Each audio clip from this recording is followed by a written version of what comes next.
다 함께 빌립보서 4장 6절로 7절 3월의 말씀을 암송하시면서 하나님 앞에 예배자로 나아가시겠습니다. 아무것도 염려하지 말고 오직 모든 일에 기도와 간구로 너희 구할 것을 감사함으로 하나님께 아뢰라. 그리하면 모든 지각에 뛰어난 하나님의 평강이 그리스도 예수 안에서 너희 마음과 생각을 지키시리라. 아멘.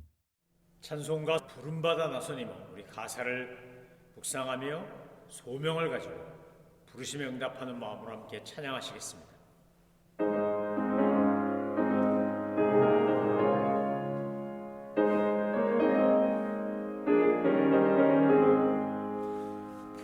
부름받아 나서니면 어디든지 가오리다.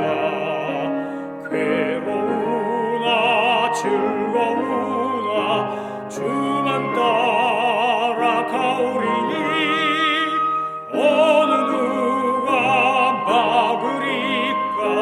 죽음인들 막으리까. 어느 누가 막으리까. 죽음인들 막으리까. 악을 골짝 빈들에도 복음 들고 가오리다. 소돔 같은 거리에도 사랑 안고 찾아가서 종의 몸에 지닌 것도 아낌없이 드리리다. 종의 몸에 지닌 것도 아낌없이 드리리다. 존귀 영광 모든 권세 주님 홀로 받으소서. 멸시전대 십자가는 제가 지고 가오리다. 이름 없이 빛도 없이 감사하며 섬기리다. 이름 없이 빛도 없이 감사하며 섬기리다. 아멘.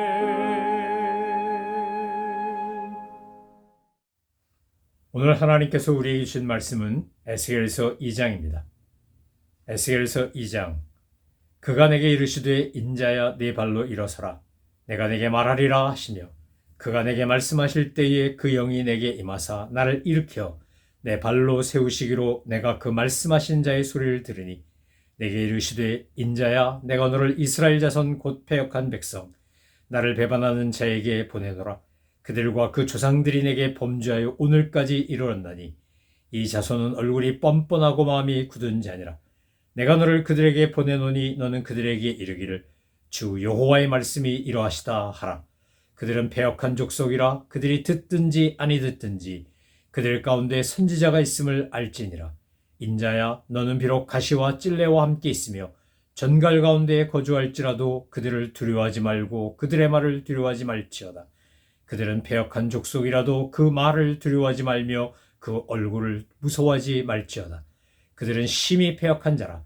그들이 듣든지 아니 듣든지 너는 내 말로 고할지어다. 너 인자야 내가 네게 이르는 말을 듣고 그 패역한 족속같이 패역하지 말고 내 입을 벌리고 내가 네게 주는 것을 먹으라 하시기로 내가 보니 보라 한 손이 나를 향하여 펴지고 보라 그 안에 두루마리 책이 있더라. 그가 그것을 내 앞에 펴시니 그 안팎에 글이 있는데 그 위에 애가와 애곡과 재앙의 말이 기록되었더라. 아멘. 에스겔서 2장은 하나님께서 에스겔을 부르시고 그에게 소명을 주시는 부분입니다. 하나님이 말씀하실 때 먼저 하나님은 에스겔에게 힘을 주시고 그리고 그의 임무를 에스겔에게 말씀하시고 그가 패역하고 배반하는 이스라엘 백성과 달리 끝까지 충성하라고 말씀하십니다. 오늘 본문을 읽어보면 에스겔이 하나님을 만났을 때 그는 하나님 앞에 엎드려 경배합니다. 1장 28절에서도 보면 이제 그 사방 광채 모양은 비 오는 날 구름에 있는 무지개 같으니 이는 여호와의 영광의 형상의 모습이라. 내가 보고 엎드려 말씀하신 이의 음성을 들으니라. 1장 28절에서 그가 하나님의 형상을 보고 엎드려 말씀을 하시는 분의 음성을 들었다라고 되어 있습니다. 그런데 하나님께서 이제 에스겔에게 말씀하시면서 뭐라고 말하는 겁니까? 인자야 네 발로 일어서라 내가 네게 말하리라 하시매, 하나님의 말씀이 증거될 때, 선포될 때 하나님 앞에 예배할 때 엎드렸던 이 에스겔이 이제 성령의 능력을 덧입어 일어나 하나님의 말씀을 받습니다. 느헤미야서도 보면 에스라가 이제 하나님의 말씀을 선포하고 강론할 때 이스라엘 백성들이 다 자리에서 일어나서 하나님의 말씀을 받고 아멘한 후에 이제 그 말씀을 삶으로 실천했다라고 되어 있습니다. 여러분, 하나님의 말씀을 우리가 받을 때 자리에서 일어난다, 하나님의 말씀을 읽을 때 자리에서 일어난다라고 하는 것은 어떤 의미가 있는 겁니까? 주님 말씀 없어서 종이 듣겠나이다 라고 하는 고백인 겁니다. 이사야가 우시야 왕이 죽던 해에 환상을 본 것처럼, 에스겔이 지금 환상을 본 것처럼 하나님께서 말씀을 주시면 그 말씀은 곧 우리에게 그 말씀을 먹고 그 말씀을 따라 순종하며 사는 것을 요구하시는 겁니다. 그래서 하나님의 성령의 능력을 덧입어 자리에서 일어나 하나님의 말씀을 받는 겁니다. 에스겔의 사명이 무엇입니까? 오늘 하나님은 에스겔에게 이렇게 말씀하십니다. 내가 너를 이스라엘 자손 곧 패역한 백성, 나를 배반하는 자에게 보내노라. 하나님께서 에스겔을 보내시는데 에스겔이 가서 사역해야 되는 대상이 누구라는 겁니까? 하나님을 배반하고 패역하는 사람들이라는 겁니다. 하나님께서 에스겔에게 힘을 주시고 능력을 주시고 그에게 용기를 주시면서 이제 그를 파송하는데, 그 파송하는 곳이 어디냐? 바로 패역하고 배반하고 얼굴이 뻔뻔하고 마음이 굳은 사람들에게로 하나님이 보내신다는 겁니다. 왜 하나님이 에스겔을 그곳으로 보내시는 겁니까? 이스라엘 백성 가운데 하나님의 말씀을 전하는 선지자가 있다는 것을 알게 하기 위해서라는 겁니다. 하나님의 말씀이 선포되기 위해서라는 겁니다. 오늘 우리가 살고 있는 세상도 정말 얼굴이 뻔뻔하고 마음이 굳고 배반하고 패역한 백성 같은 그런 시대를 우리는 살고 있습니다. 정말 오늘날 많은 사람들이 살아가는 모습을 보면 진실이, 진리가 어디에 있나, 참이 어디 있나 할 정도로 거짓과 위선과 잘못된 것들이 팽배해 있는 것을 보게 됩니다. 어쩌면 저와 여러분 안에도 이미 거짓되고 위선된 것들이 너무 많은지도 모르겠습니다. 그런데 그런 패역하고 배반하는 백성, 얼굴이 뻔뻔하고 마음이 굳은 백성을 하나님은 포기하지 않고 에스겔을 보내어 하나님의 말씀을 듣게 하시는 겁니다. 하나님께서는 변함없이 이스라엘 백성들을 사랑하시고 그들에게 하나님의 말씀을 전해 주시는데, 그런데 패역한 족속이기 때문에 그들은 어떻다는 겁니까? 듣든지 아니 듣든지 말든지 자기 마음대로 듣기도 하고 안 듣기도 하고 자기 원하면 듣고 자기 안 원하면 안 듣고 뭐 이런다는 거 아니겠습니까? 그러나 에스겔에게 주신 사명을 보면 에스겔은 그들이 듣든지 아니 듣든지 말든지 그것과 무관하게 상관없이 하나님의 말씀을 전해야 한다는 겁니다. 에스겔의 사명을 가만히 이 장을 읽어 나가다 보면 에스겔은 얼마나 어려웠을까? 하나님의 말씀을 전하는데 청종하고 귀담아 듣고 순종하고 실천하는 사람들이라면 하나님의 말씀을 전하기도 쉽고 하나님의 말씀을 전하면서도 신이 나고 기쁘고 즐거울 텐데, 하나님의 말씀을 전해봐야 듣지 않을 게 뻔하고 또 패역하고 배반할 것이고 얼굴이 뻔뻔하고 마음이 굳은 그런 사람들에게 마치 계란으로 바위 치는 것 같은 그런 심정으로 하나님의 말씀을 전해야 한다는 게 얼마나 답답하고 속상하고 안타까웠을까요? 그런데 거기서 한 걸음 더 나가서 어떻다는 겁니까? 인자야 너는 가시와 찔레와 함께 있고 전갈 가운데 거주할지라도 그들을 두려워하지 말아라, 이렇게 되어 있습니다. 그러니까 하나님의 명령에 순종하고 이스라엘 백성들에게 가서 하나님의 말씀을 전하면 결국 에스겔에게 돌아오는 건 뭐냐? 가시와 찔레와 전갈 가운데 거주하는 거라는 겁니다. 하나님의 말씀에 순종하고 하나님의 말씀을 따라 선지자로서의 사명을 감당하는데 돌아오는 것이 편안하고 안락한 것이 아니라 도리어 하나님께서 예비하신 것이 가시와 찔레와 전갈 가운데 거주하는 거라는 겁니다. 그리고 또 이 패역하고 배반하고 얼굴이 뻔뻔하고 마음이 굳은 이스라엘 백성들이 하는 말로 인하여 두렵고 불편하고 불안할 수 있기 때문에 주님은 그렇게 말씀하십니다. 그들의 말을 두려워하지 말지어다. 패역한 족속이라도 그 말을 두려워하지 말며 그 얼굴을 무서워하지 말라. 이렇게 말씀하시는 겁니다. 세 번씩 강조해서 환경, 가시, 찔레, 전갈이 있는 곳에 거주하는 것도 두려워하지 말고 그 이스라엘 백성들이 하는 공갈, 협박, 거부, 교만한 태도, 악한 말 이런 것들을 두려워하거나 무서워하지 말라고 거듭거듭 강조합니다. 에스겔서를 읽다 보면 아도나이 야훼라고 하는 주 하나님이라고 하는 표현이 217번이나 나옵니다. 구약 전체에 103번밖에 나오지 않는데 에스겔에는 자그마치 217번이나 주 하나님 이 말이 나옵니다. 주 하나님, 주 여호와 이 말이 계속해서 나옵니다. 왜 그런 겁니까? 에스겔서에서 전하고자 하는 것은 에스겔이 전하는 이야기가 말이 에스겔의 말이나 사람의 말이 아니라 하나님의 말씀, 아도나이 야훼, 주 하나님, 주 여호와의 말씀이라는 겁니다. 여러분 우리가 성경을 읽을 때 이 성경은 하나님의 말씀입니다. 저는 성경을 믿습니다. 성경 말씀대로 살겠습니다. 이렇게 신앙 고백하고 하나님의 말씀을 받는 사람과 이건 그냥 이스라엘 백성들의 옛날 이야기지 예수님이 와서 했던 아주 좋은 교훈일 뿐이야. 제자들이 살았던 삶에 대한 흔적이래, 기록이래, 그들이 보낸 편지래 이러고 읽으면 하나님의 말씀이 내 안에서 역사할 수가 없는 겁니다. 창세기부터 계시록까지 모든 66권의 성경이 주여 말씀하옵소서 종이 듣겠나이다. 그러고 이 성경을 하나님의 말씀으로 알고 읽어야 하나님의 말씀으로 알고 먹어야 이것이 나에게 생명의 양식이 되고 내 삶을 변화시키고 주님이 원하시는 삶을 살게 만든다는 겁니다. 여러분 오늘 우리가 살면서 정말 두렵고 불안하고 무서운 것들이 얼마나 많습니까? 질병도 무섭고 인간관계에서 괜한 오해나 또는 거짓된 말이나 또 모함하는 것이나 이런 것도 힘들고 살다가 경제적으로 어려워지는 것도 힘들고 우리가 무서워하고 두려워할 것은 얼마나 많습니까? 그런데 전쟁도 무섭고 기근도 무섭지만 오늘 주님은 뭐라 말씀하십니까? 그 모든 것들 두려워하지 말고 무서워하지 말라라고 하는 겁니다. 왜 그런 겁니까? 우리가 하나님의 사람으로 살다고 할 때는 하나님이 보내셨고 하나님이 주신 사명을 갖고 사는 거기 때문에 하나님께서 함께 하시고 도와주시고 동행하신다는 겁니다.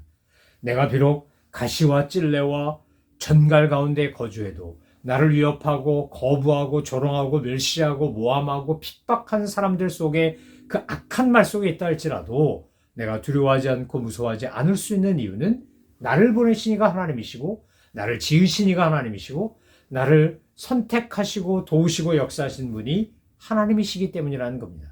이런 하나님의 은혜와 능력이 나와 함께하기 때문에 나는 그 모든 것들을 두려워하지 않노라 이렇게 고백할 수 있다는 겁니다. 오늘 하나님께서 3번이나 두려워하지 말라고 강조하고 또 강조한 것은 바로 우리가 두려움에 사로잡히는 한 하나님의 말씀을 하나님의 말씀으로 전할 수도 없고 지킬 수도 없고 살아낼 수도 없기 때문입니다. 오늘 2장 6절로 7절 말씀해 보니까 그들이 듣든지 아니 듣든지 너는 내 말로 고할지어다 이렇게 되어 있습니다. 내 말로 고할지니라 하나님의 말씀을 전해야 한다는 겁니다. 하나님의 말씀을 증거하라는 겁니다. 하나님께서 이스라엘 백성들에게 정말 하나님의 말씀을 전하시고자 하는데 이 에스겔 같은 신실한 종들을 통하여 전함에도 불구하고 이스라엘 백성들은 그 말씀을 듣기도 하고 말기도 했다는 겁니다. 아니 어쩌면 상당수는 듣지 않는 아니 듣는 쪽을 택했다는 겁니다. 그럼에도 불구하고 하나님의 말씀은 선포되어야 되고 증거되어야 합니다. 우리가 전도하려고 하고 우리가 복음 증거하려고 할 때 사람들이 우리가 전하는 복음에 다 귀를 기울이고 왜 이제야 이런 복된 소식을 나한테 말하는 거냐고 더 일찍 오자 왜 이제 왔냐고 그런 사람도 있겠지만 대부분은 거부하고 무시하고 나 바쁘다 그러고 예수 믿어야 되고 교회 다니자고 하면 이런저런 핑계 대면서 거부한 사람이 훨씬 많다는 겁니다. 그럼에도 불구하고 저와 여러분은 해야 될 일이 뭡니까? 우리가 에스겔이 받은 사명처럼 우리도 복음 증거자로 하나님께 부르심을 받았고 보내심을 받은 사람들인 겁니다. 내 삶의 자리에서 때를 얻든지 못 얻든지 듣든지 아니 듣든지 여호와의 말씀을 전해야 하는 것이 우리의 사명이자 모든 성도의 책임과 의무라는 것입니다. 이제 8절 이하 10절까지 말씀을 보면 하나님께서 이제 에스겔에게 이렇게 요구하십니다. 너 인자야, 내가 네게 이르는 말을 듣고 이 패역한 족속같이 패역하지 말고 내 입을 벌리고 내가 주는 것을 먹으라 하시기로 내가 보니 보라 한 손이 나를 향하여 펴지고 보라 그 안에 두루마리 책이 있더라. 하나님께서 지금 먹어라 라고 하는 게 뭡니까? 하나님의 말씀 두루마리 책입니다. 인자야라는 말이 이 에스겔에만 93번 나옵니다. 벳 아담이란 말인데 벳은 아들이란 뜻이고 아담이란 사람이란 뜻입니다. 그러니까 사람의 아들인 겁니다. 베냐민, 오른손의 아들이란 뜻입니다. 벤야민이니까. 그래서 이 90번이 넘도록 나오는 93번이나 나오는 인자라는 표현을 통해서 하나님이 에스겔에게 주신 건 뭡니까? 너는 사람의 아들이지만 내가 너와 함께하고 내가 너에게 나의 말을 주면 너는 선지자가 되고 너는 사명자가 되고 이스라엘 백성들에게 나의 말을 전하는 성언 전달자가 된다. 거룩한 말씀의 전달자가 된다. 이렇게 주님께서 말씀하시는 겁니다. 예수님이 이 땅에 오셔서 즐겨 사용하셨던 표현 중에 하나도 인자였습니다. 하나님이신 그분이 사람의 몸을 입고 사람의 아들로 태어나서 이 땅에서 역사하실 때 그 인자였기 때문에 그래서 그 인자에 담긴 구원의 메시지를 전하며 메시아 사상을 이야기하며 예수님도 인자가 온 것은 인자는 이렇게 인자라는 말을 정말 많이 쓰셨습니다. 에스겔서에도 바로 그 인자가 나오는 겁니다. 이것이 무슨 뜻입니까? 하나님께서 우리에게 말씀을 주시고 소명을 주시고 우리를 통해 사역하시면 우린 비록 인자하지만 벳 아담이지만 그러나 우리가 하나님의 종이 되어 주님의 놀라운 능력을 행하는 거룩한 사람이 된다는 것입니다. 주님은 에스겔에게 말씀을 먹으라고 하는데 그런데 그 내 손에 그 위에 펴신 내 앞에 펴신 그 두루마리에 보니까 그 안팎으로 글이 쓰여 있고 그 위에 애가와 애곡과 재앙의 말이 기록되었다고 되어 있습니다. 아니 축복과 은혜와 위로의 말씀도 아니고 애곡하고 또 애통하는 애가 그리고 재앙의 말이 잔뜩 기록되어 있는 앞뒤로 기록되어 있는 것을 주님은 먹으라고 합니다. 3장 1절에 보면 또 그가 내게 이르시되 인자야 너는 발견한 것을 먹으라 너네 이 두루마리를 먹고 가서 이스라엘 족속에게 말하라 하시기로 이렇게 되어 있습니다. 이거 먹고 어떻게 하는 겁니까? 이거 먹고 에스겔은 말할 것도 없고 이스라엘 백성들에게 가서 그 애가와 애곡과 또 재앙의 말을 선포해야 하는 겁니다. 여러분 하나님께서 에스겔에 주신 사명을 생각해 볼 때 에스겔이 정말 측은하다고 할 정도로 예레미야가 불쌍하다고 할 정도로 그들은 재앙의 메시지를 전해야 했고 애통의 메시지를 전해야 됐고 애가를 지어 불러야만 했습니다. 그런데 그들이 그렇게 하고 싶어 하는 겁니까? 하나님이 하라고 했기 때문에 하는 겁니다. 오늘 우리가 사명자로 산다라고 하는 것은 무슨 뜻이냐? 내가 하고 싶은 대로 내 말하며 사는 게 아니라 주 하나님 아도나이 야훼 하나님의 말씀을 주 여호와의 말씀을 받아서 전하고 주님이 원하신 대로 살고 주님이 먹으라면 먹고 그 말씀대로 내가 실천하며 사는 것을 말하는 겁니다. 사랑하는 성도 여러분, 오늘 우리는 너무나 내 편하게 내 임의로 내가 원하는 대로 내 뜻대로 내 말을 덧입혀서 하나님의 말씀을 왜곡시키거나 하나님의 말씀을 변질시키거나 하나님의 말씀이 내 말을 더 얹거나 이래가지고 하나님의 말씀이 그 순수하고 거룩한 하나님의 말씀을 뒤틀게 만드는 경우가 얼마나 많은지 모릅니다. 우리가 일어나 하나님의 말씀을 받고 일어나 하나님의 말씀을 받았다는 것은 이 말씀대로 살겠다는 것이고 하나님의 말씀을 받은 자를 반드시 파송하셔서 하나님의 사명을 이루게 하시는데 오늘 저와 여러분이 하나님의 말씀을 받고 듣고 먹고 그 말씀대로 살 뿐만 아니라 그 말씀이 요구하는 대로 패역한 사람들에게 배반하는 백성들에게 주님을 거부하는 사람들에게 그들이 듣든지 아니 듣든지 하나님의 말씀을 전하는 고하는 그런 저와 여러분이 되시기를 소망하며 축원합니다. 우리를 통해 영광을 받으시고 우리를 통해 역사하신 하나님께서 우리가 비록 연약한 인자이지만 주님의 사명에 순종하고 우리가 주님의 뜻에 복종할 때 우리를 통해서 역사하시고 하나님의 영광이 드러나게 하실 것입니다. 이 은혜와 능력을 경험하는 우리 모든 믿음의 식구들 되시기를 소망하며 축원합니다. 기도하겠습니다. 하나님 아버지 감사합니다. 저희들 같이 부족한 사람의 아들을 택하사 하나님의 자녀 삼아주시고 예수님의 제자 만들어주시고 사명자로 세우사 주님께서 주신 말씀을 따라 살고 그 말씀을 전하며 사는 주님의 종 되게 하시니 감사합니다. 저에게 주신 사명 끝까지 완수하고 주님이 주신 사명을 향하여 부르심을 향하여 달려가다가 중단하지 않는 딴 길로 가지 않는 저희 모두가 될 수 있도록 주님 도와주시고 역사하여 주옵소서. 감사드리며 예수 그리스도의 이름으로 기도 올려옵나이다. 아멘. 하늘에 계신 우리 아버지의 이름을 거룩하게 하시며 아버지의 나라가 오게 하시며 아버지의 뜻이 하늘에서와 같이 땅에서도 이루어지게 하소서. 오늘 우리에게 일용할 양식을 주시고 우리가 우리에게 잘못한 사람을 용서하여 준 것 같이 우리 죄를 용서하여 주시고 우리를 시험에 빠지지 않게 하시고 악에서 구하소서. 나라와 권능과 영광이 영원히 아버지의 것입니다. 아멘.